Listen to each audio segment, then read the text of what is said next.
Have you ever felt like the economy is just one giant, unpredictable roller coaster? One moment, everything's booming, jobs are plentiful, and the next, we're plunging into a recession.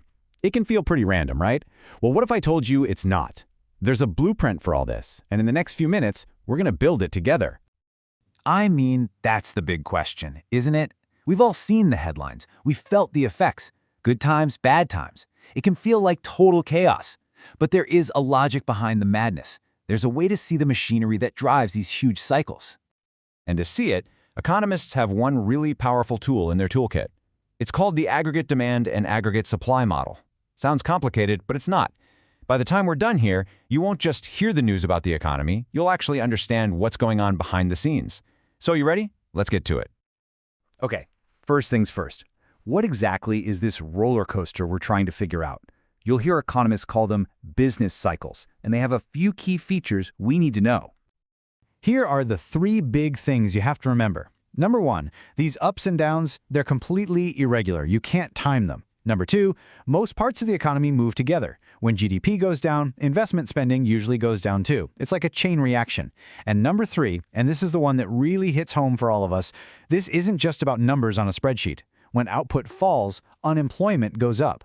These fluctuations have a very real, very human cost. So our model has two main components. We're going to start with the first piece of the puzzle, the demand side. Think of this as the buyer side of the entire economy. This is what we call aggregate demand, or AD for short. It's a pretty simple idea, really. It's not just the demand for your morning coffee, it's the demand for coffee, plus cars, plus plane tickets, plus literally everything else that people buy, all added up. So, why is it that when overall prices in the economy fall, people tend to buy more stuff? Well, the simplest reason is something called the wealth effect. Think about it like this. If the price of everything drops, the cash you have in your wallet is suddenly more powerful. You can buy more with it. You feel richer, right? And when people feel richer, they tend to spend more. Lower prices lead to more spending. Simple as that. Now, this is an absolutely crucial point. When prices change, we just move along the existing demand curve. But what if something else happens? Say, the government cuts taxes and suddenly everyone has more disposable income. Well, now people are going to buy more stuff at any price level. That doesn't just move us along the curve, that shifts the entire curve to the right. It's a fundamental change, a real game changer. All right, we've got the buyer side covered. Let's flip the coin and look at the sellers, the people and companies that are actually making and selling all this stuff. This is the supply side of the economy. And you guessed it, we call this aggregate supply, or AS. It's the grand total of all the goods and services that firms are willing to produce and sell. But here's where it gets really interesting. Supply, well, it has a split personality. It behaves one way in the short run and a completely different way in the long run. Let's start with the long run. Over many years, what determines how much a country can produce? It's the big things, right? It's technology, it's labor force, it's factories, it's natural resources. The price level today doesn't change those fundamental factors. That's why, in the long run, the supply curve is just a straight vertical line. It's fixed. But in the short run, things are way more flexible. Let's see why. The key reason is a concept called sticky wages. Imagine you own a pizza shop. The price you can sell your pizzas for suddenly goes way up. But your workers' wages, those are locked in by contract for the next year. They're sticky. So your revenue just shot up, but your biggest cost, labor, stay the same.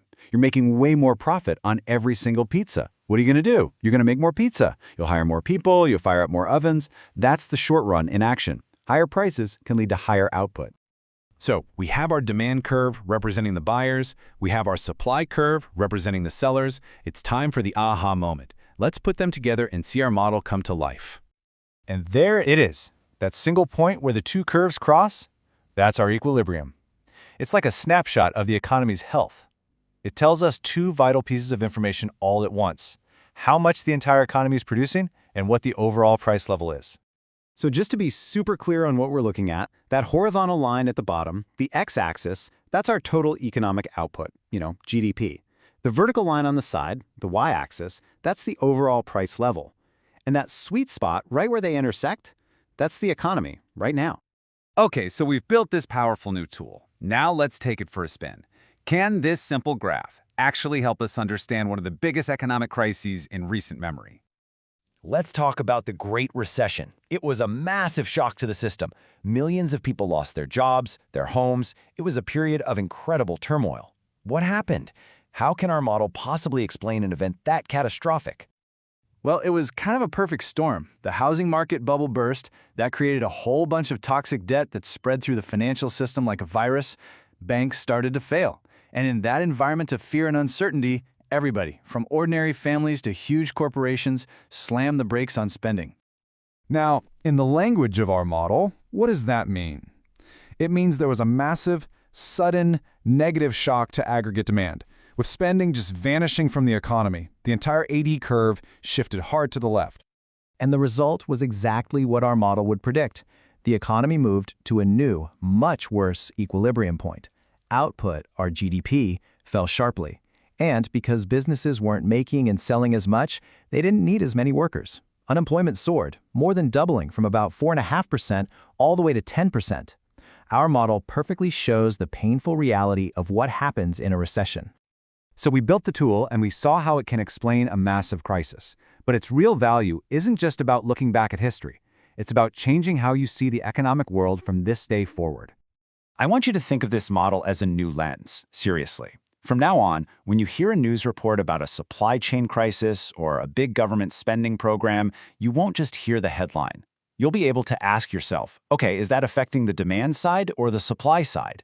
And you can start to trace out the consequences for yourself. And why is understanding these short-run fluctuations so important? The famous economist John Maynard Keynes put it best with this classic quote, "Yeah, maybe the economy will fix itself over decades in the long run." But as he pointed out, people live, work, and sometimes suffer in the short run. Understanding these bumps in the road is essential because they affect our lives right now. So we built the tool. We saw it in action. And now it's yours to use.